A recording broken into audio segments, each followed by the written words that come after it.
启禀主子，这个小村庄有几十户人家，房子都挺干净的，咱们借宿没问题。只是这村子人烟稀少，好多房子都空着，显得有些诡异。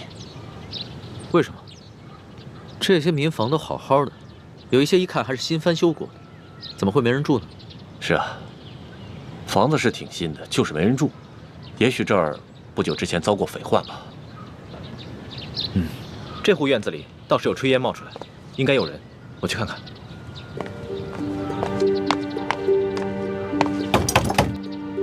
有人在吗？官爷不必再催了，老夫就是死也要死在自家老宅子里。不是官爷啊！老人家，我们是过路的外地商客，错过了宿头，能否在这里借宿一宿？房钱要多少，随便你开。不必给钱，我们这个村子什么都缺，缺水，缺粮食，缺人，就是不缺空房子。你随便住吧。老人家，此话怎讲？村民们都去哪儿了？我们这个村子遭遇了几十年不遇的旱灾，村里只剩下一口老井，每晚能渗出一点点水来。但凡有点办法的，都出去投亲靠友了；没亲没友但还迈得动腿的，也都到外面去行乞逃生去了。哎呀，只有我这等老弱病残在这儿等死。可是官家还逼得我们……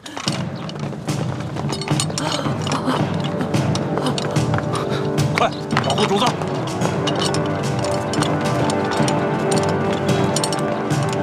这两个人好生眼熟，是不是在哪儿见过？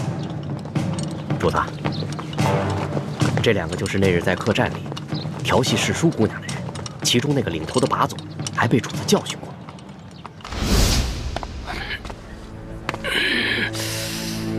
怎么回事啊，老杨？这还是个高手呢。吃瘪了吧？哦，干什么？我问你干什么？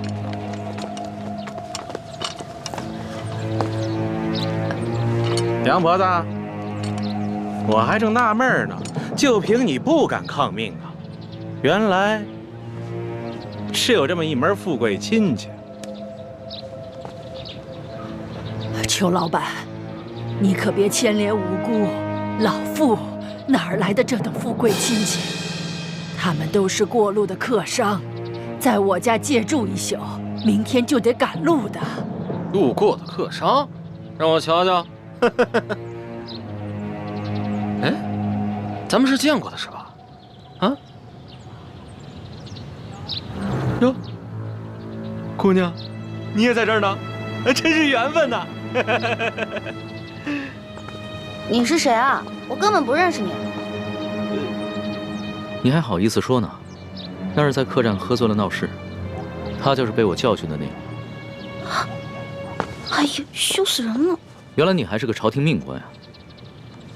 那日你当众调戏我家的丫鬟，就已经失了体统，你还追到这个村子来，没完没了是吗？你老杨，咱们今天来办正事儿的，你还穿着官服，收敛一点。也对，老子懒得理这些外乡人。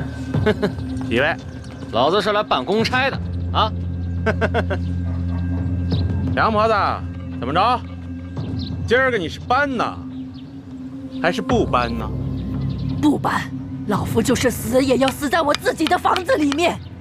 你敢公然抗命是不是？你是不是不想活了？老人家，你是不是将房子作价卖给了他们？卖给他们？客官，这房子是老夫夫家留下来的祖产，房子后面还有几亩良田，老夫家祖孙几代人就靠这点良田生活。如今虽然不幸遭遇了旱灾，可老夫也舍不得变卖这个祖产呐。这个裘老板仗着官府里有人，随便给了仨瓜俩枣碎银，就要强行圈走咱们整村的房田地呀！你闭嘴！老不死，裘老板给你安置费已经是大发慈悲了，你还敢在这里计较或多或少的？你信不信我现在就捆了你？行了行了，梁婆子，圈地的文书是巡抚衙门发的，你向几个过路的客商诉苦，有用吗？可是在下听说，顺治爷曾下过明诏，废止圈地。几位是读书人吧？啊，哼，看着就像，带着那么一股子迂腐劲儿。古往今来，这皇帝总说王子犯法与庶民同罪，但谁曾见过哪个王子犯法真与庶民同罪？就算是在皇城根底下，那些王公大臣不也是一大片一大片的圈地吗？皇上不也是睁一只眼闭一只眼吗？几位是过路的客商，我劝你们别多管闲事。听清楚了吗，老太婆？明日一早，我就带人来这里破土强拆。届时你还没搬走的话，那我就把你埋在这破房子里。老夫就在这儿等着你们，我就是死也要死在我自己的老宅子里面。哼！巡抚衙门令，凡是胆敢公开对抗官府者，皆按谋反论处，格杀勿论。所以今天老子就是杀了你，也是在执行公务。最后再问你一遍，搬还是不搬？不搬。那明白了。你既然铁了心不搬了，那也好。那你今天晚上就吃得饱饱的，免得明天做个饿死鬼啊！呸！看什么看？小心我把你双眼给挖出来！哟，瞧瞧，富商家的丫鬟都不一样，脾气这么大，挖我眼珠子？来来，挖，退下！干什么？真想打架呀？看清楚，爷可是巡抚大人的直属亲兵，你们要是真敢跟我动手的话，那就是造反！来呀！老杨，几位，老杨，这几个人呢，出言不凡，气度也不凡，像是有些身份的，别节外生枝。先回去，啊，先回去。走，几位请吧。梁婆子，到底搬还是不搬？你可要想清楚了。诸位，告辞。哎，主子，这几个混账东西不给他们点教训啊？这些都是虾兵蟹将，没用的。老人家，再多吃点吧。不瞒你们说，我都半个月没见米香了。不怕你们见笑，我都喝了5碗了。老人家，听说这山西旱情已经惊动了朝廷，朝廷也已经拨了大批的赈灾物资，你们都没有分到吗？赈灾物资？哎呦，咱老百姓连1粒米都没见到过，一点都没有分到，1颗米粒都没见到过。老人家，我看你这儿冷锅冷灶的也有一段时日了吧？不是圈地有安置费吗？为何不拿这些安置费去买些粮食啊？别提安置费了，姑娘啊，不瞒你们说，就我们这样的地，按理来说，好歹1亩也值4、5两银子，可是上面他们只肯给1两啊，而且层层盘剥下来，有些关系的、运气好的，也只能拿到几钱呢。像我这样的老不死，就只能拿几个铜板。老人家，这圈地一事已经违反了朝廷的政令，你们为何不上告啊？告？去哪儿告啊？老夫的儿子先去县衙告状，被他们拉了出去，一顿毒打，还给他胡编了一个什么罪，被他们连打带吐。回来以后，连伤带气的，没多久就扔下老夫去了。老夫的孙子不服气，借了些钱去太原府鸣冤，也被巡抚大人当盗贼发配关外，至今未归，一去不回，还怎么告啊？还有这等事！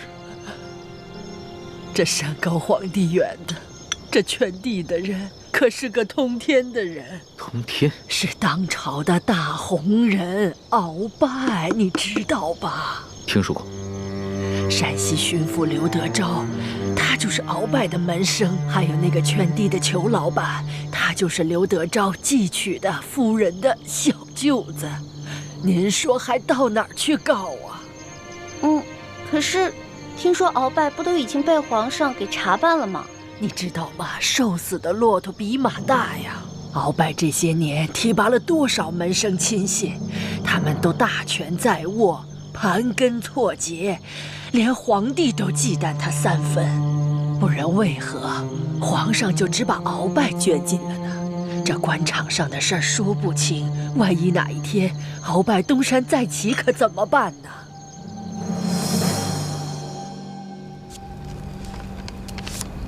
好了，主子，今天的见闻全都记下了。你小心收好，等我回京了之后，就一桩一件的查，一个一个的办。主子，消消气，今天晚饭都没有吃，保重龙体要紧啊。坐吧。是。这所见所闻，我还怎么吃得下？顺着朝就已经下的禁令，到现在还有令不止，让许多百姓流离失所，无家可归。最重要的是，他们还敢鲸吞朝廷的赈灾粮款。你爹爹的密奏，所言非虚啊。主子，那咱们可得小心了。听说这山西官场，鳌拜残存的势力不可小觑，他们掌握的地方官兵足有上万。万一他们知道了主子在微服私访，起了歹心，可了不得。小不忍则乱大谋，只能暂且忍着了。可是，他们明早就要来强拆了，这些百姓们该怎么办？那个叫杨八狗的，还有刘德昭新老婆的那个小舅子裘贵吧，他们一个个都是心狠手辣的角色。如果咱们一走，那几户宁死不搬的村民不得被他们活活给弄死啊？不会吧？这村子里还有几户人家，10几口人，我不相信他们敢全都杀了。主子还别不信，我在山东行医的时候也遇到过类似的事情，也是有几户村民不肯搬迁，那圈地的是鳌拜府上管家的表弟，直接派人在半夜里放了火，却推说是他们自己不慎烧了房子。那几户家人当中，有几个性子烈的，想要上京告御状，却在半路上被一伙身份不明的歹人给杀了，案件至今未破。啊，老奴老家也发生过这样的事情。那不搬的一家5口被灭门，却推说是得了瘟疫，其余人也都是敢怒不敢言。那怎么办呀？咱们可得救救他们呀，不然咱们走了，这些老百姓不得被那些豺狼给吃了？可现在书见伤势危急，我必须尽快赶过去看一看，听他详细汇报山西官场的情况。只有掌握了足够的证据，才能把这些豺狼一网打尽。那我们就眼睁睁看着这些豺狼把人给吃了吗？哎，诗书姑娘，现在主子的安危是最重要的。这俗话说得好，强龙不压地头蛇。主子您的身份是万万不可暴露的。这样吧，待会儿我们进村查一下，然后再做打算。这，哎，主子，您瞧，那户人家好像有人哎，你听，他们好像刚生完孩子。只可惜，明天一早就得拖家带口背井离乡。可怜的孩子。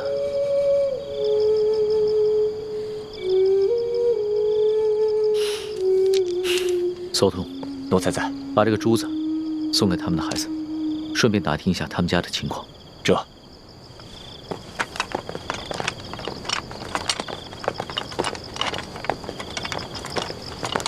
喜欢呢？刚刚还在我身后呢。这丫头又乱跑。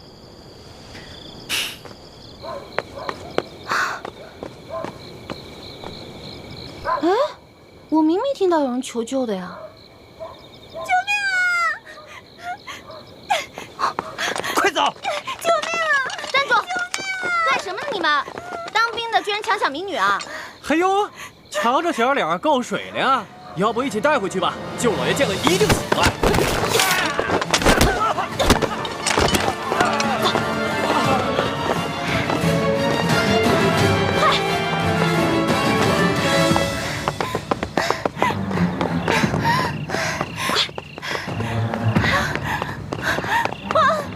我跑不动了。姑娘，你没事吧？他们都追上来了。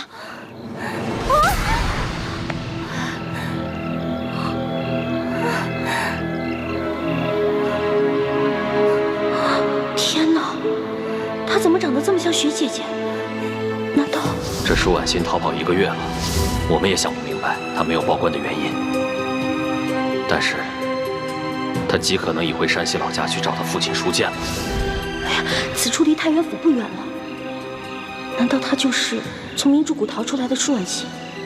可是她一个弱女子，为何不报官，却要独自千里迢迢逃回老家呢？花儿，玉欢，花儿，你在哪儿啊？在哪儿啊？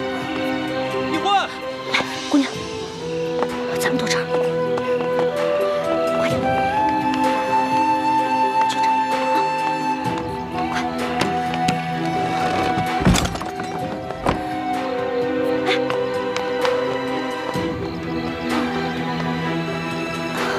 姑娘，没事吧，姑娘？玉欢，花儿，玉欢。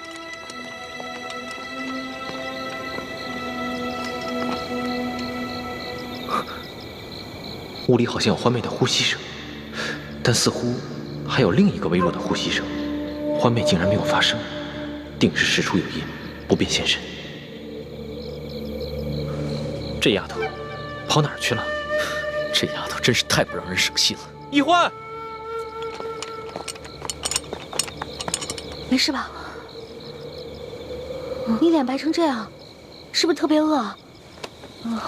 来，姑娘，吃吧。啊，谢谢。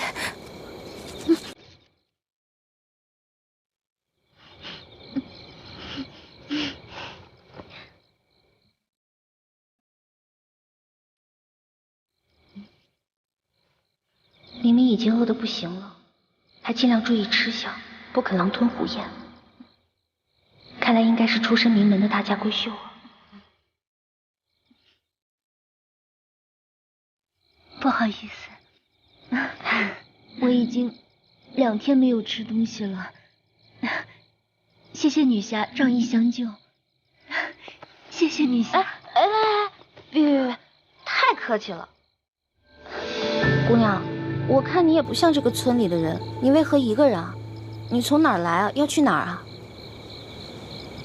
小女子本是山西太原府人士，途经此处，看到一处空的房屋，本打算暂借一宿，谁想到我刚住进去，就有2个官兵闯了进来，说我强占民宅，要抓我去见官。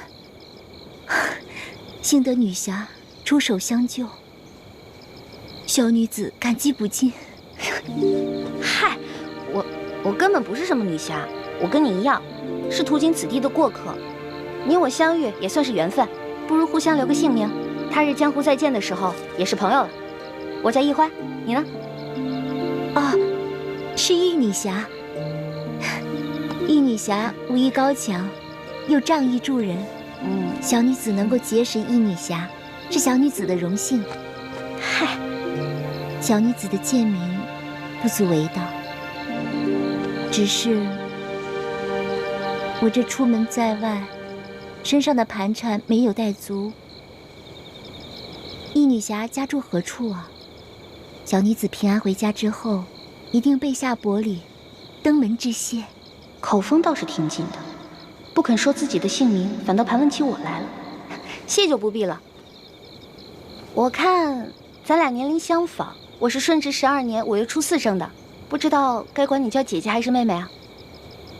小女子出生于顺治11年3月初8，可不就是舒婉欣的生辰？那你比我大，我应该叫你姐姐。姐姐，你一个人手无缚鸡之力，怎么就跑到这儿来了？也没个伴儿陪你啊？ 2个月前，家父把我献给一个有权有势的男人，那个男人要在很多姑娘当中挑选妾室，我是备选之一。没想到，我还没有到那个男人家，就阴差阳错被人劫走了。直到近日，我才侥幸逃出来。这个有权有势的男人，指的应该就是龙小弟了。还有此等事情啊？那你逃出来以后，为什么不去报官啊？你现在难道要去找那个有权有势的男人啊？不是这样的。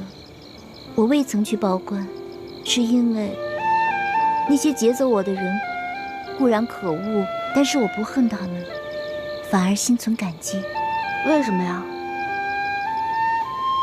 家父把我献给那个有权有势的男人做妾，并非出于他的本意，实在是那个男人太有权势，家父不敢违逆。因此，我在心里早已发了誓，若被那男人选中为妾，那我便以死明志。其实那个男人有权有势，也是个不错的归宿啊。你宁死不从，莫非？我看你戴的这块玉应该是鸳鸯玉吧？你戴的这块是雄的，那雌的那块，莫非姐姐已经有心上人了？啊，那我明白了。怪不得你从劫匪那儿逃了以后不去报官，你现在是想去找你心上人啊？实不相瞒，我自幼丧母，和爹爹相依为命。我是真的想在我出走之前，悄悄回一趟家，去看看家父最后一面。他说去看家父最后一面，然后就私奔。那如果他发现他爹快死了，那他肯定就忍不住露面了，这不就麻烦了吗？这院里有人！嘘，一群窝囊废，这事儿还得麻烦我。行了行了，想不到这姓杨的居然能听出我们的呼吸声，那我肯定应付不了，不如叫救命吧。不行啊，要是这样就惊动了龙小弟和索额图，那就更糟了。姐姐，我们躲到那边去吧。走。好。快。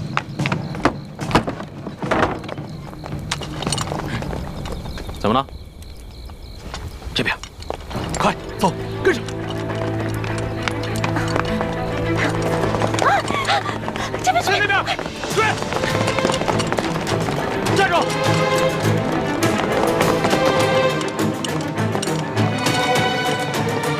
这一关到底跑哪去了？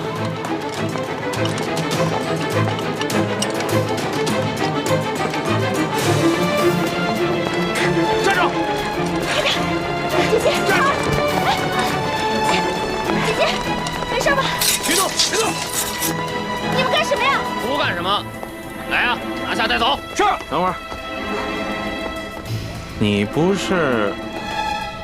哎，老杨，哎，啊，这丫头不是跟那几个富商在一起的吗？啊，怎么了？我总觉得那几个富商没那么简单。找另外一个，这个不说，免得节外生枝啊。也行。啊，兄弟们，把这个带走。是。快走！不行，姐姐，后面，姐姐，快走！玉祥，快点！姐姐，姐姐，别喊了，现在没人能救得了你。那边有好多人声，去看看。好，老实点儿，走。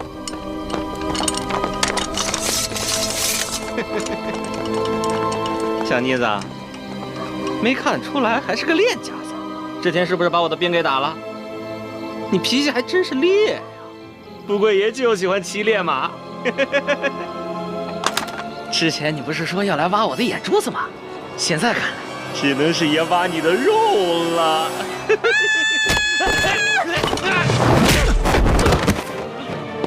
老大，你没事吧？我没事，没事。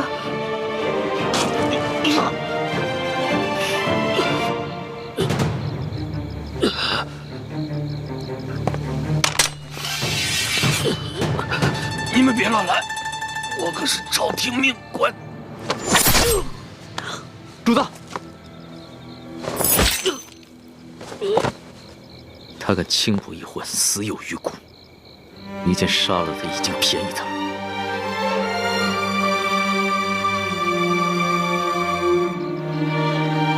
这还是我平生第一次亲自动手杀人。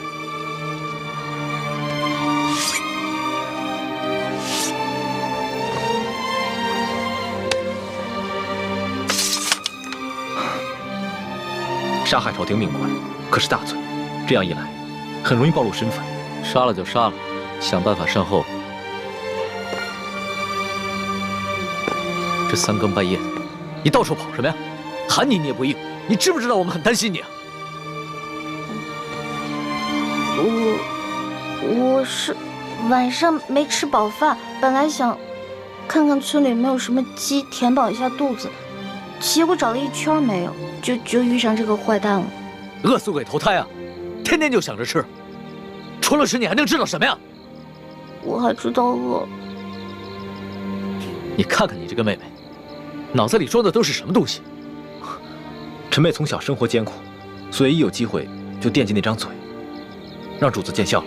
我知道，你们曾经都吃了不少苦，但现在跟了我，会保你们一世荣华富贵，再不受半点苦头。谢主子恩典。主子，光让我们两个不受苦也不行啊，你要让全天下的老百姓都不再受苦才是，这才是最重要的。我知道，我的老大虽然贪吃，但不贪心，更不自私，心里边天天装着天下百姓，真是我的良师益友啊！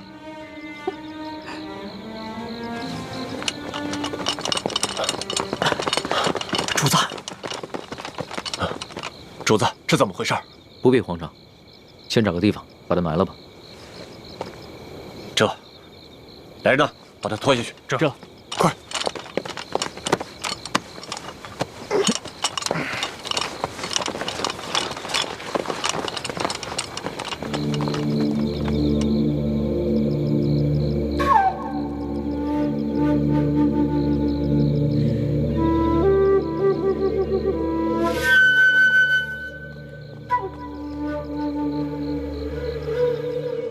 主子，那个杨八总的尸体，我已经在外面埋好了，同时奴才安排了人手守住了各个路口，现在连只苍蝇也不会再飞进来了。办得好。对了，再有人来打探消息的话，先不要杀掉，悄悄把他们拿下，找一个地方关押起来，到时候他们也是人证之一。这，还有，这村子里边剩下5户人家11口人，但他们全都是老弱病残。左土，挑几个可靠的人去找一个安全僻静之地，务必在天亮之前把他们全部转移。这，哦对了，他们都是老弱病残，就把我那辆马车拨给他们。这，马三，我们走。这，咱们也都准备一下，天一亮我们就要离开这个院子。主子，这才3更天，你先回屋休息吧，等我们收拾好了以后再叫你出来。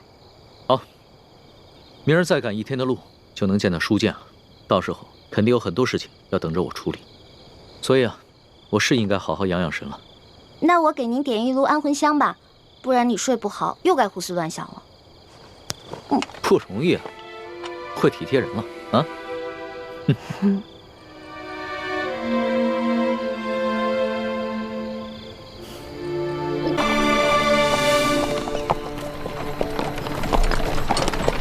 这雪嬷嬷昨晚还好好的，怎么一下子就病了？其实昨天白日里，雪嬷嬷就有些不舒服，她只是在硬撑着，没敢禀报主子。臣妾已经拜托那些村民照顾她，想来养上几日也就没事了。只是她这一病啊，你就没人伺候。主子能够恩准臣妾出宫省亲，已经是对臣妾格外开恩了。这些小事情，臣妾自能克服。还是你省心，不像某些人，就知道给我添乱。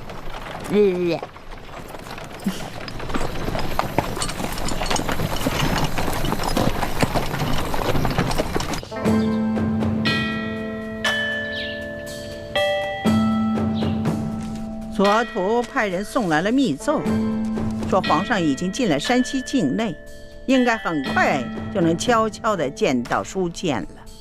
这是皇上第一次微服出京，只愿皇上能托皇祖母的福，顺顺利利、平平安安的就好。玄烨他是爱新觉罗的子孙，他若是只在紫禁城的方寸之间长大，他怎么能够管好这万里江山？让他出去历练历练也好啊。纵然会有一些波折意外，但皇上乃天子之命，也必定能化险为夷。皇后不必太过担忧。妾身别的倒不担忧，只是不放心这李氏兄妹二人。你放心吧，哀家再三的嘱咐索图和李德福，让他们盯牢了李氏兄妹。况且李氏兄妹若要真的有图谋不轨，那在这宫里头早就应该下手了。既然他们没有异常举动，就说明他们的目标并不是暗害皇上。此次山西之行也能让皇上和我们大家都能看清楚，这李氏兄妹值不值得信任。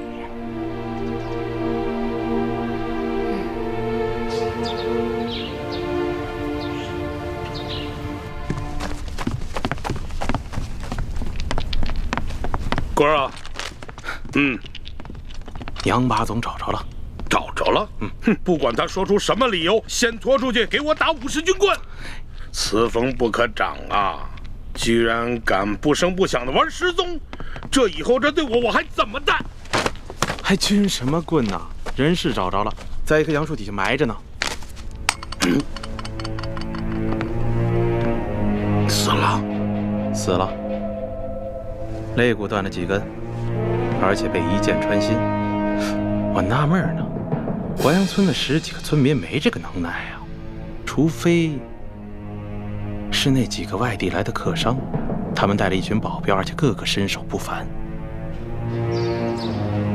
二公子，这钦差大人迟迟不来，难道咱们就一直在这傻等吗？时常有人在皇上面前进谗，说我们平西王府的人居公自傲，不把朝廷放在眼里。眼下出了这么大的事，皇上又特命钦差来此查案，我等自然应该恭敬些，以免落人口实才是。二公子，如此维护平西王府的声誉，若是让王爷知道了，一定会非常欣慰的。我只是在做我的分内之事，我父王知不知道，都不重要。所以说，王爷的这几个儿子里，就属二公子最为仁厚。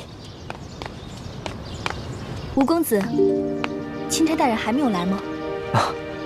应该快了吧？那我们兄妹二人可需要回避一下。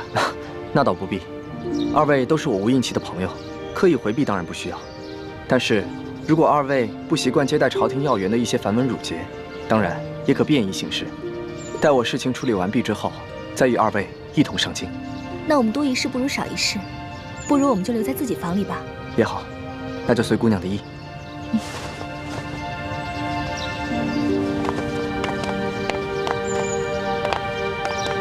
秋贵啊，你的意思是说，杨把总是被这几个客商所杀？要我看，不但杨把总是被他们杀的，连那10几个失踪的淮阳村民，也跟他们脱不了干系。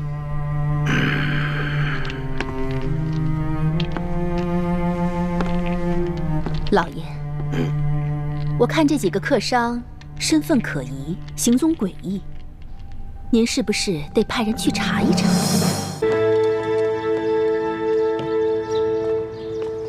不知可是钦差大人到了？正是，二位是？卑职乃平西王麾下副将石青红。这位是我家二公子。你说的不错，这位就是钦差大人，姓龙，龙大人。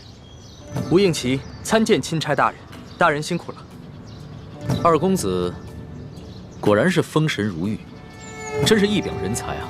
是，虎父无犬子啊！钦差大人过奖了。啊，对了，二公子，这皇上特意命我悄悄护送丽嫔出宫探望舒大人。吴应奇拜见丽嫔娘娘。免礼。此事切勿声张，就我们几个人知道。卑职明白。舒大人现在的情况怎么样了？至今一直昏迷未醒。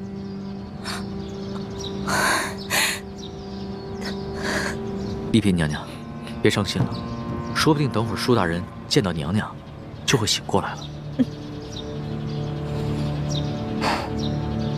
秋官啊，你说这几个村民怎么会无缘无故的失踪了呢？而且这些剩下的村民皆是一些老弱病残，你说他们都去了哪儿了呢？要说他们杀了杨把总，是因为杨把总调戏了那个客商的婢女，他们失手杀人再埋尸，这说得过去。可是为什么要带走那10几个村民呢？这不合乎情理啊！难不成他们是想将这些村民留作证人，将来去京城告御状不成？有这个可能。华阳村的梁老婆子一直都是个刺儿头。哎，你想啊，他儿子告状被咱们给弄死了，他孙子接着告，咱们给他发配关外，他能跟咱们善罢甘休吗？而且就这么巧，那几个客商就投宿在他家里，他肯定没少说咱们的坏话。说，还有脸说？消消气。既然知道这个老婆子是个刁妇，为什么早不处理啊？留下如此之祸患。我哪知道啊？他一个老婆子风烛残年了，有上顿没下顿，能活几天呀？谁成想半路杀出个程咬金，跑出这么几个客商来。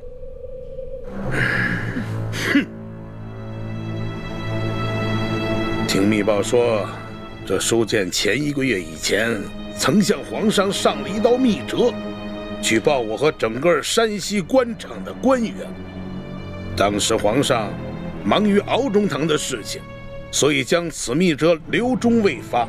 现在敖中堂已经被皇上给捐尽了，看来这皇上可以腾出手来，有时间整顿吏治了。难不成那几个神秘的客商是来自京城的密使？什么？什么意思？什么意思？来干什么来了啊？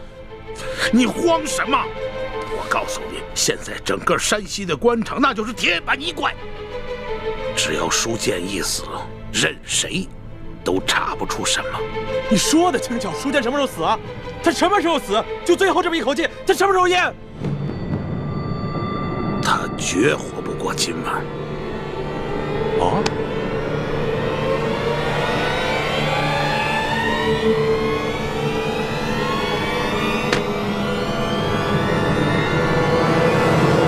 龙大人，您陪着丽嫔娘娘先去探望舒大人，卑职带着手下把这驿馆里里外外都搜查一遍，布置好安防。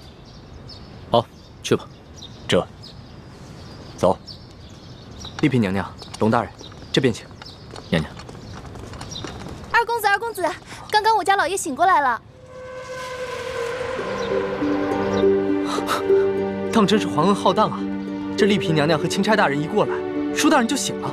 看来真是被本钦差给说对了，舒大人一定是知道丽嫔娘娘要来探望他，激起了他的求生欲望，所以他就醒了。多谢大人吉言，这都是托了皇上的福。二公子，那就请带路吧。是。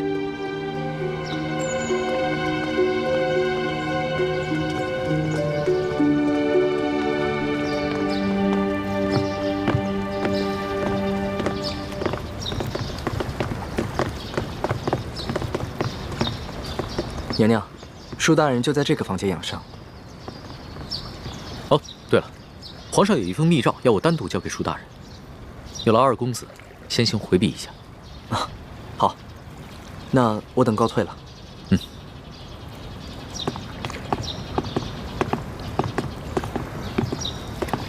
你们也先都退下吧。是。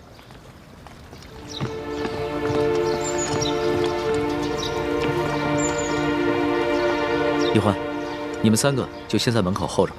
好，这婉欣，等会儿见到你爹，一定要控制住自己的情绪，千万不能太过激动或者悲伤，要不然的话，很可能会刺激到你爹。这样的话，他的伤势很可能会更加严重。是，臣妾遵旨。进去吧。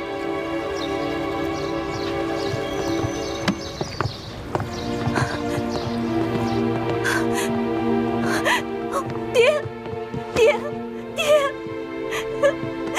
爹！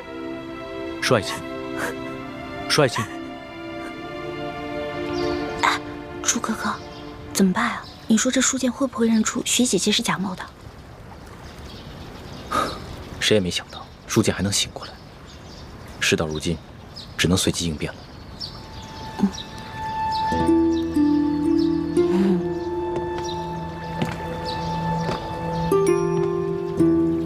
你们两个在悄悄商量什么？什么都没说。我明明看见你们两个在悄悄商。你们一定有企图，我可告诉你们，我在这宫里30多年，好不容易才有今天，你们两个可不能让我连紫禁城都回不了。叔父放心，我保证，你跟康熙都能平安回京。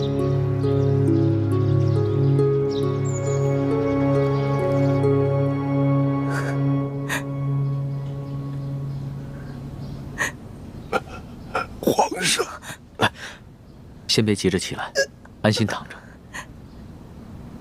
邵爱卿，不仅朕来看你了，你看，还有谁一起来了？爹，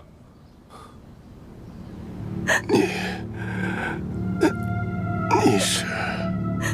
我是婉心啊。婉心，你怎么还戴着面纱呀？啊，臣妾有喜有忧，都糊涂了。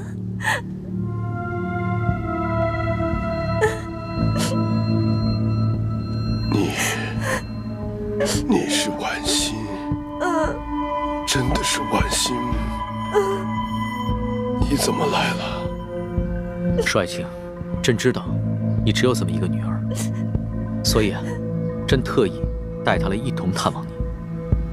临出宫前啊，朕已经封婉心为丽嫔了，入主永和宫。谢主隆恩。婉心啊，你既然封了嫔，你就是爹的主子了。从今天开始，不要再来看爹了，要好好的伺候皇上。婉心啊，你忘了刚刚朕怎么跟你说的？别老顾着哭啊！皇上，臣妾忍不住，臣妾忍不住。行了，那你先去一边，稳定稳定心思。朕先和你爹说几句话。是。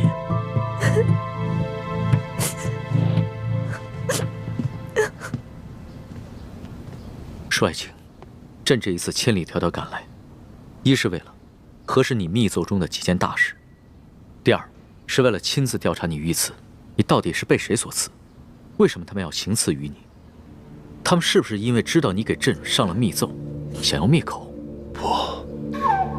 不是灭口，是想要金钥匙。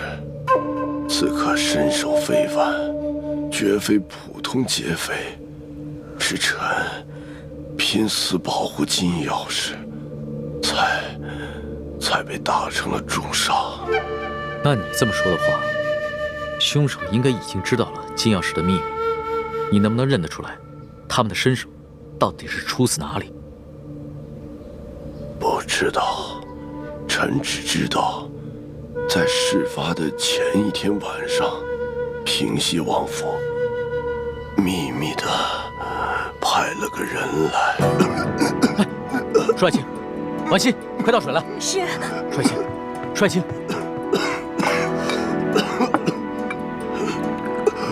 舒爱卿，你先缓过这口气再说。爹，来，喝口水来，小心。再来一口。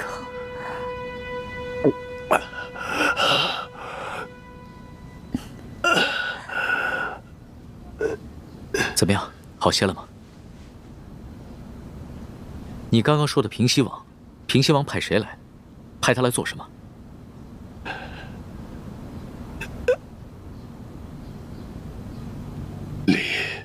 丽嫔娘娘，你怎么瘦了这么多，下巴也变尖了？啊，爹，女儿是思念您啊。虽说皇上对臣妾特别好，可是女儿每每想到爹爹您岁数大了，身边又没个知冷知热的人，女儿这心里就放不下呀。可是你这眼神跟从前也不一样啊。爹，您糊涂了，女儿已进宫数月，哪能跟在家里当姑娘时一样啊？面色怎么也变了？这连日来赶路，女儿染了风寒，吃几副药就好了，爹爹不用挂心。啊！爹，帅卿，帅卿，帅卿，李太医，李太医，主子，怎么了？你看看，帅卿晕过去了。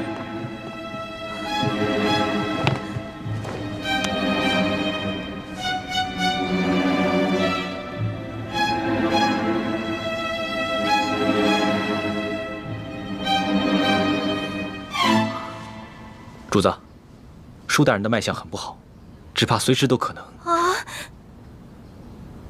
那可还有救？朕尽量一试。只是，舒大人本就重伤未愈，又元气大伤，好不容易见到了主子，还有丽嫔娘娘，难免心情激动，多说了一些话，自然便撑不住了。至少3日之内，不宜再让他受到任何的刺激，更不能让他说话，否则再次耗损元神，恐怕就无力回天了。知道了，你先去煎药吧。臣遵旨。丽嫔娘娘，主子，要不然咱们也先出去吧，让舒大人好好在这儿静养一下。李德福，你留在这儿，亲自照顾舒剑。这。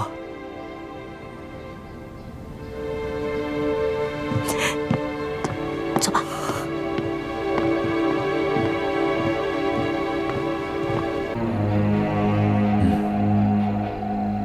主子，主子，舒剑大人他没了。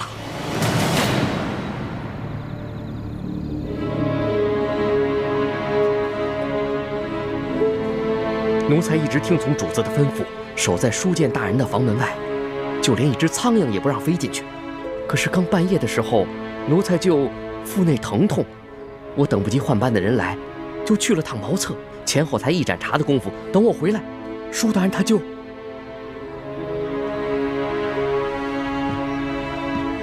人还是软的，确实刚刚过去。父亲，父亲，父亲！娘娘，娘娘，钦差大人还在旁边呢。爹，父亲。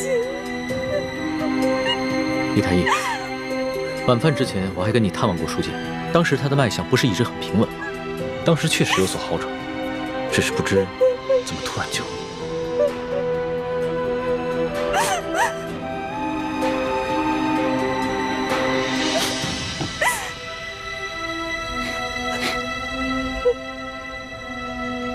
怎么了？有什么发现吗？舒大人身上有一股辽山参的味道，但是卑职所开的药方中并无此物。辽山参，此药有毒吗？此药无毒，但舒总兵重伤之下命在旦夕，此时用大补之药，反倒成了他的催命符。所以你的意思，舒大人是被毒死的，是吗？可以这么说。舒大人冒死为民请命，如果还有人毒害他，那这个人就是是非不分、丧心病狂了。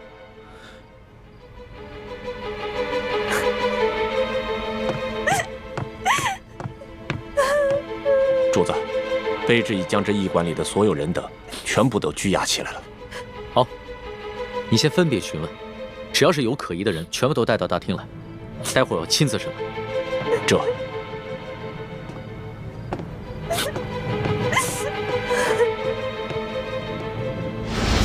朱哥哥，你实在让我太失望了。欢梅，人不是我杀的。不是你杀的，不是你杀的，是谁杀的？你对我就这么没信心吗？今夜我在叔父的饭菜里放了一些泻药，等他腹痛去了茅房，我正准备悄悄潜入书剑的房间，为他服下迷魂丹，不料我却发现。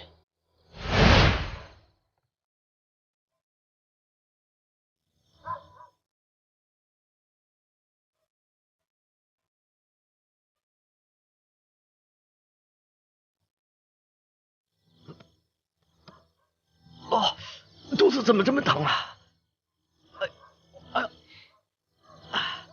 咱家换班的人怎么还不来呀？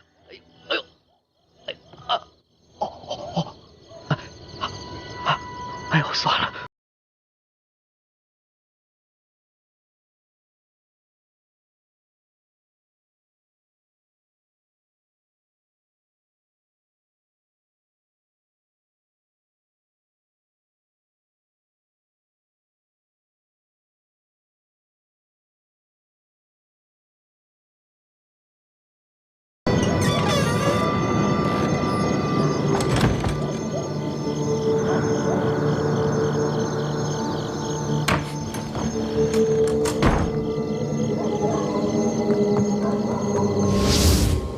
你是说有人抢在你之前杀了书剑？没错，而且那个人我们都认识，是这个驿馆的驿丞。驿丞？驿丞为什么要杀书剑啊？你就这么不相信我？康熙说什么你都信，偏偏我说什么你就不信。不是朱哥哥，你先别生气啊。现在听你这么一说，我心里的石头落地了。知道吗？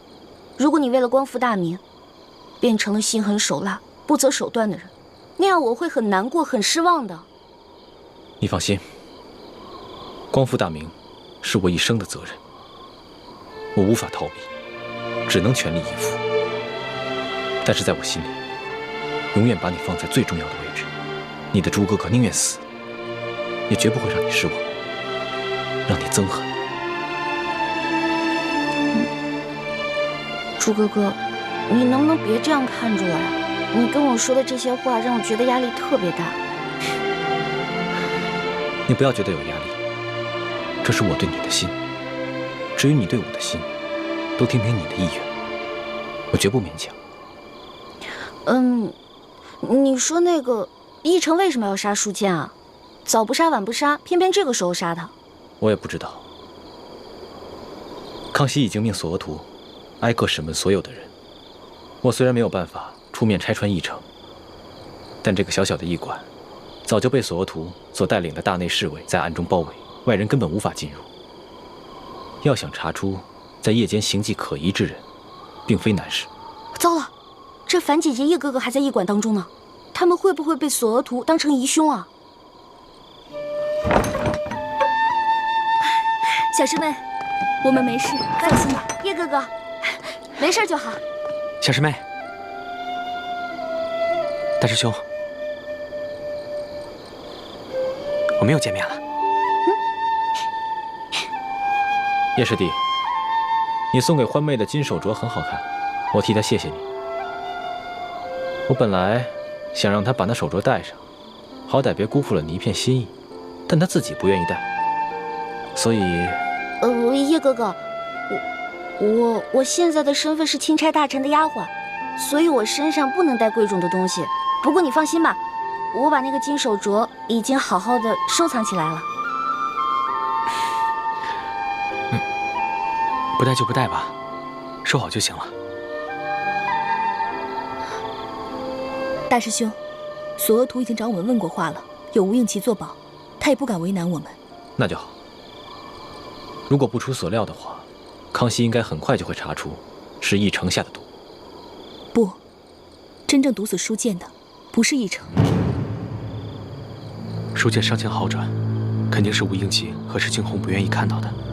而正巧师姐的房间就在石青红和吴应奇的对面，所以今天晚上我也让师姐多留意一点他们那边的动静。我一直观察着对面的房间，结果发现石青红悄悄从房间溜去。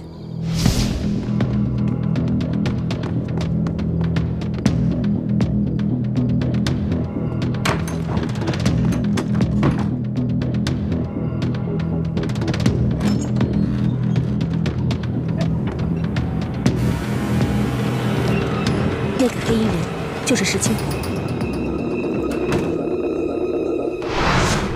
难道今晚潜入书剑房间的，除了我跟奕成，还有石青红？没错。大师兄，我们何不借此机会，调解康熙跟吴三桂之间的矛盾呢？这是一个好机会。叶师弟，你一向心思缜密，思虑周全。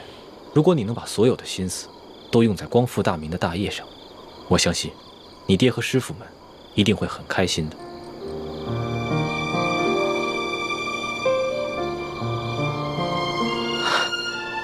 我知道了，大师兄，我一定会抛弃杂念，一心光复大明大业。好，但愿你能说到做到。啊，此处不是说话之地，索额图已经将驿馆的人通通绑起来，等着康熙亲自审问了。我和叶师弟也得赶紧先回房间了，你们也快点去听审吧。好，注意安全。走，注意安全啊！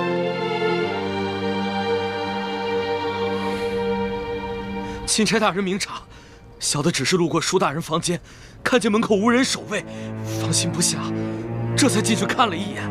怎么会是小的下药杀了舒大人呢？你还敢狡辩？本官已经问得清清楚楚，李太医开的药方中根本就没有辽山参。药铺的伙计也已经证实，今天下午你确实去买过这种药。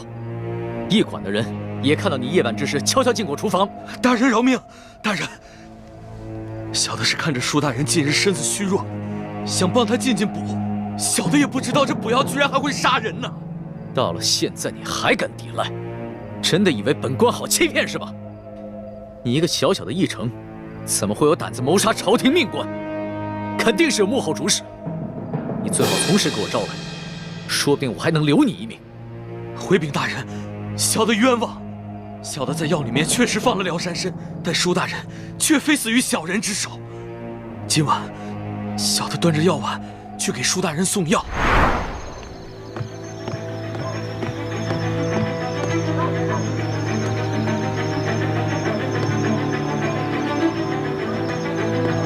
石青红，原来是你！真正的凶手跟小人一样，是用辽山参杀人。小的听见舒大人在临死之前亲口喊出了真凶的名字，就是石青红。混账！你血口喷人！钦差大人，卑职今天晚上一直在二公子房间陪二公子下棋，这一点，二公子可以为卑职作证。不错，钦差大人，今晚石青红一直在我屋里与我对弈，直到听到舒大人身故的消息，我们俩才一起出来。钦差大人，此事非同小可。石青红是卑职的人，此事可是牵涉到平西王府的清誉。我父王历来是效忠朝廷，效忠皇上。我吴应奇也是深受我父王的教诲，对朝廷对皇上，那是忠心不二。还望钦差大人明察。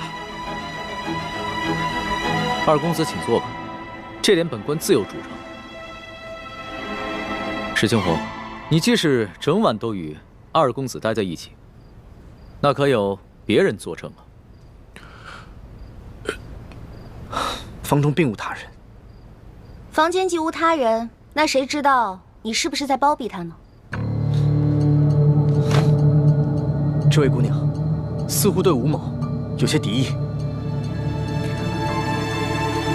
休得无礼！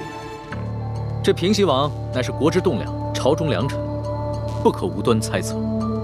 倒是你奕成，你虽已承认有杀人的动机，可究竟是谁指使你这么干？无人指使，是小的与舒大人有私人恩怨。舒大人官拜三品，你一介小小驿丞，恐怕连给舒大人提鞋都轮不上，何来私人恩怨之说呀？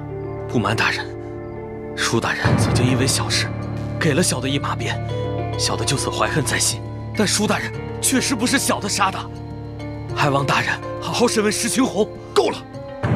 我平西王府与你素昧平生，你为何硬要将这屎盆子扣在我平西王府头上？小的确实亲耳听见舒大人临死的时候说的是你的名字，小人没有撒谎。你石青红，不得鲁莽。钦差大人自有公道。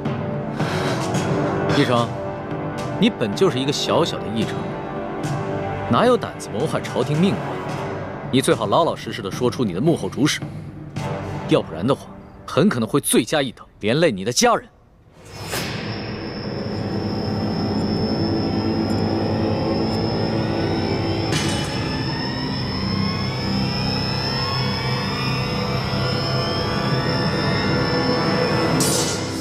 大人，小的是受人所指，可小的不能告诉你，否则小的家人就都没命了。小的有罪，可他们是无辜的。大人，就让小的以死谢罪吧。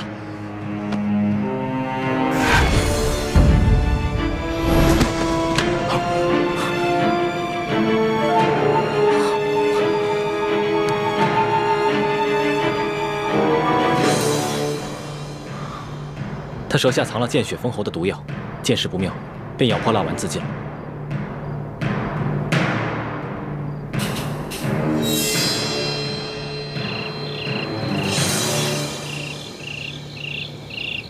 今天晚上我看见的人是义成，但是抢在义成前面的是石青红。看来想对舒剑不利的，应该有3路人马。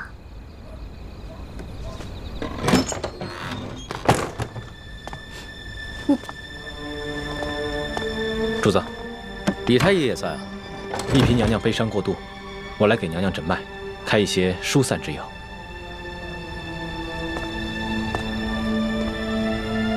婉心啊，你不要太过伤心了。你爹虽然去了，但是我会照顾你一辈子的。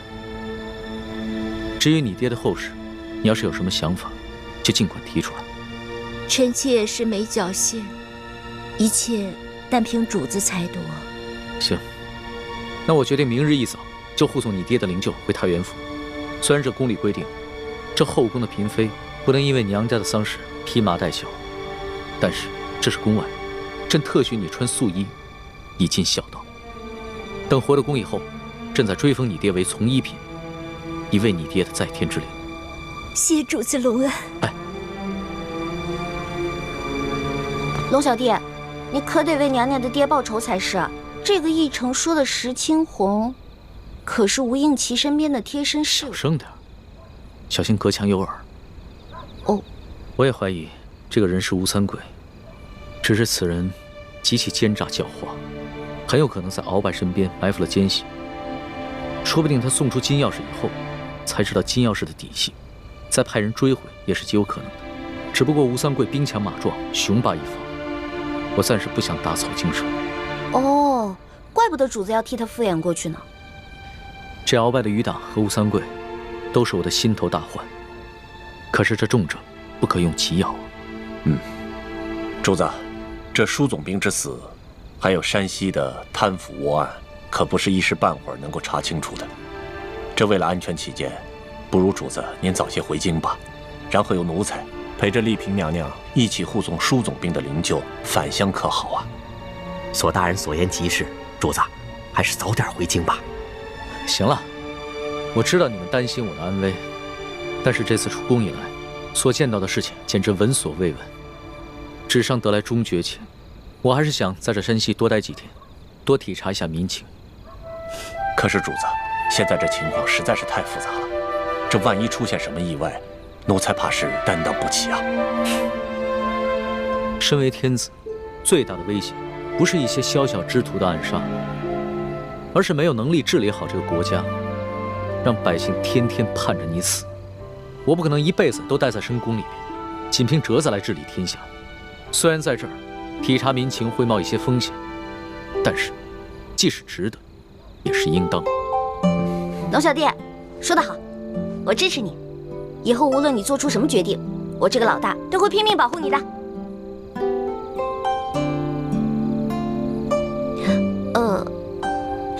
反正龙小弟说过，大清吹牛不上税嘛。老大，你虽然力有不逮，但其心可嘉。你这份计我领了。主子，通宵审案，这天都快亮了，主子还是早点休息吧，保重龙体要紧。我哪还睡得着啊？天一亮，我们就出发吧。这，钦差大人，今天一早，石青红就去了那个义成的家，听其邻居讲，就在前几日，巡抚衙门的捕头在其家搜出一箱赃银，目前他的妻儿老小全都入狱了。本钦差明白了，多谢二公子。钦差大人，我无视父子，无论是对皇上还是对朝廷，那都是忠心不二。还望钦差大人回到宫中，在皇上面前多多美言。那是自然，只不过这未被盗的永历帝遗物，就有了二公子继续送往京城。咱们就此别过，后会有期。后会有期。大人，请上马。上。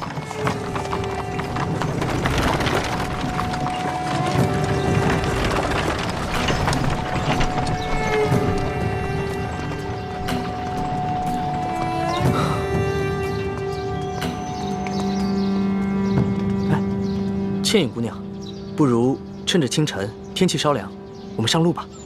好。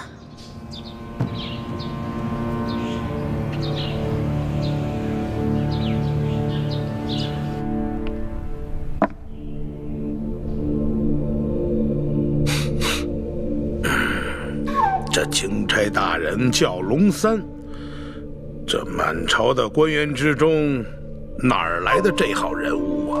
这龙大人一行十分低调，一直身着便衣，从不惊动地方官府。一入驿馆，便屏退左右，要与书剑密谈。书剑因伤，未说几句便昏迷过去。义成原想在夜里投毒，结果了书剑，可没想到被平西王府的人抢了先。龙大人不敢得罪平西王，所以就把责任全都推给了义成，逼着他说出幕后的主使。哼，这不是自己给自己找麻烦吗？啊！本来这书剑御册与我们没有一文钱的关系呀。本想着这次可以除却我这眼中钉，现在可倒好，这屎盆子全都扣到咱们自己脑袋上了。大人，义成知道自己把事情办砸了，怕连累妻儿老小，已经服毒自尽，并未供出大人。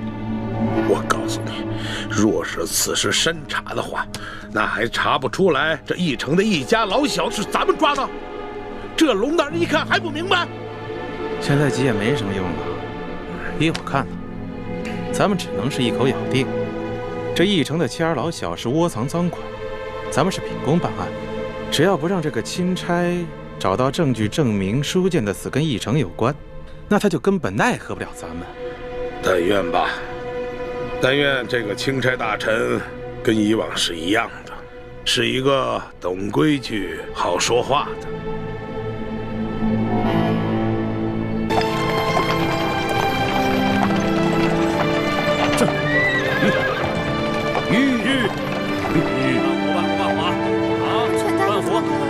这钱不够。老板，能不能多给点？半壶不错了，这点钱明天半壶都买不了。你行行好吧。给他半壶。老板，你这钱不够。太原不是山西的首府吗？怎么这么萧条啊？这点粮食了。给他，给他。谢谢，谢谢老板。老板，行行好吧。有钱没钱？没钱滚蛋。老板，我已经5天没吃东西了。怎么买啊你？大姐，请问你们这是在做什么呀？哎，买米啊！谢谢。买米？这城中只有这一家粮铺吗？为什么要排这么长的队伍啊？这位小兄弟啊，您是过路的外地人吗？难道您不知道这里遭遇了几10年不遇的旱灾？这个当然知道，只不过这朝廷不是已经调拨了赈灾粮吗？你们都没有领到吗？你还说朝廷的赈灾粮，我们一粒都没见到，只看到这米铺的米价，倒是翻了翻的往上翻跟头。吃不起饭了。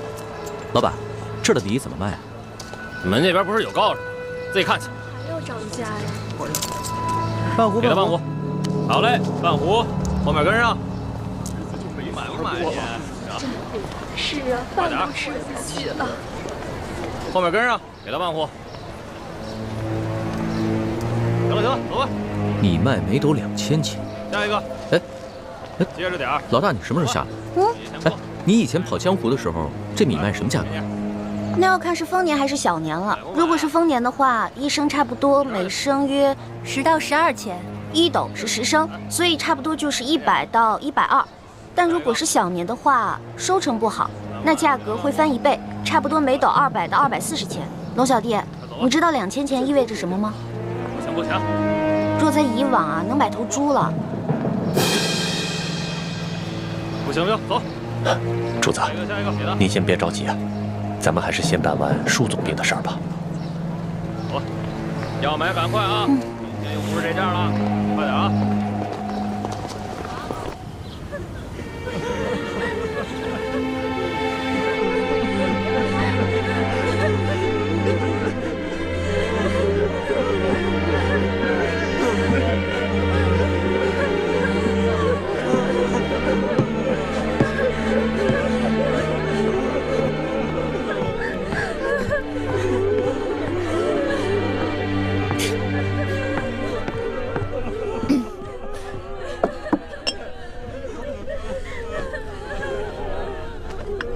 老奴参见丽嫔娘娘。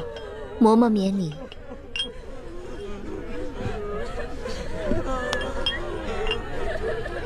娘娘可要节哀，娘娘比之前在家里清瘦了许多，下巴都尖了。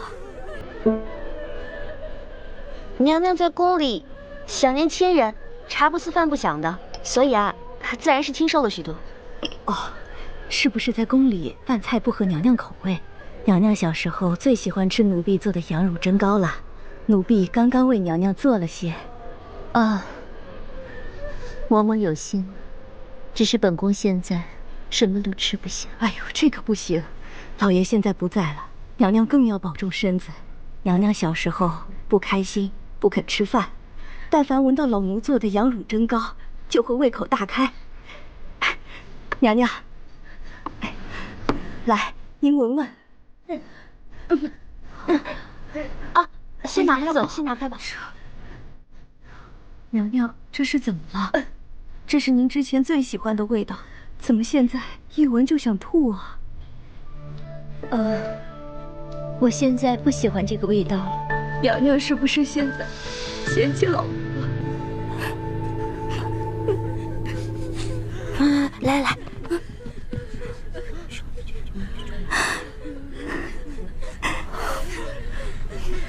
知道了吗？好，老奴明白，老奴明白。娘娘，您好生养养身子，奴才先告退了。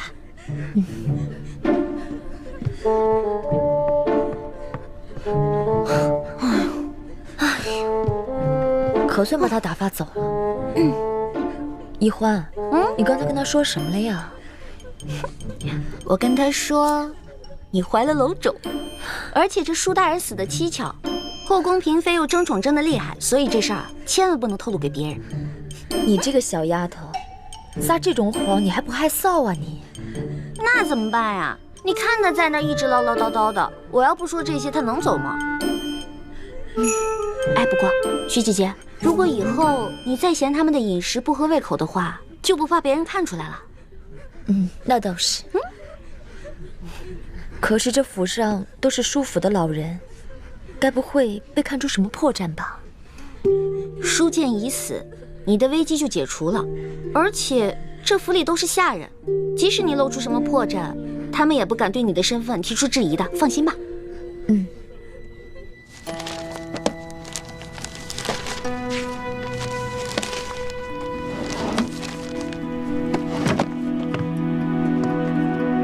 主子，整个书房已经翻了几遍了，没找到什么有价值的东西。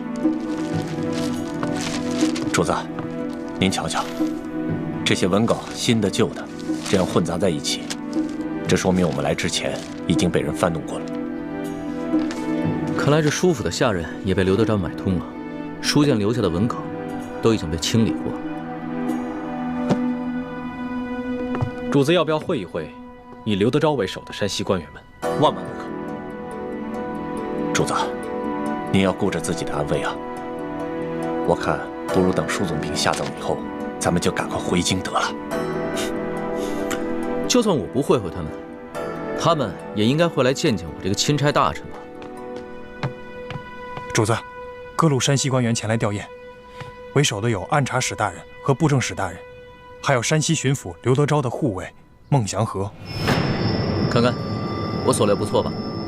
走吧，出去会会他们。主子，那您可千万小心点，别让他们看出破绽来。放心吧，我刚亲政不久，这帮山西的地方官员还没见过我。是。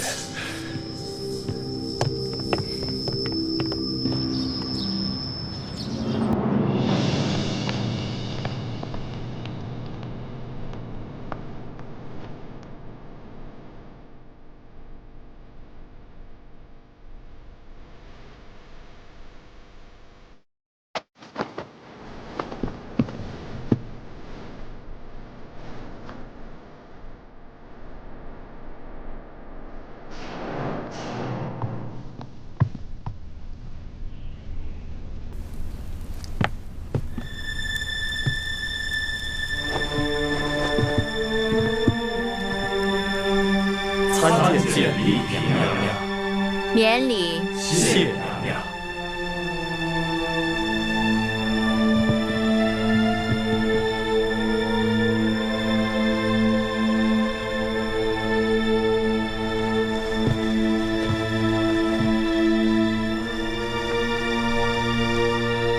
启禀娘娘，刘大人经闻舒大人噩耗，心情十分悲痛，本想立即赶来，却因太原府所辖诸县旱情升级，大人忙于政务，无暇亲自前来祭奠，故先派我等前来吊唁，并来向娘娘请安，请娘娘节哀。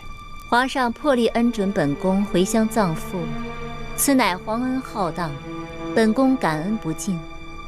但此事不宜声张，也不便劳烦诸位大人，还请诸位大人代本宫向刘大人致谢。刘大人与家父同僚数十载，感谢他对家父的关照。在下一定将娘娘的话如实禀报刘大人。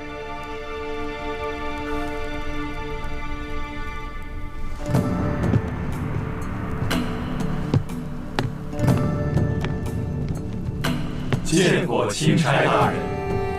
诸位同僚免礼。龙大人奉旨前来查办舒大人遇刺一案，刘大人托下官转告龙大人，我等山西地方官员将全力协助龙大人查案，若有需要之处，敬请吩咐。那就多谢刘大人和诸位同僚了。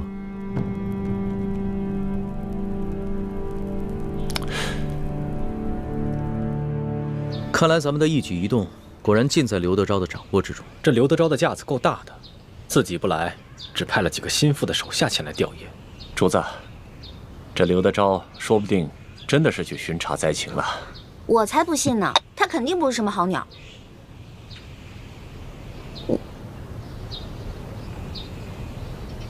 主子，奴才有句话，不知道当讲不当讲。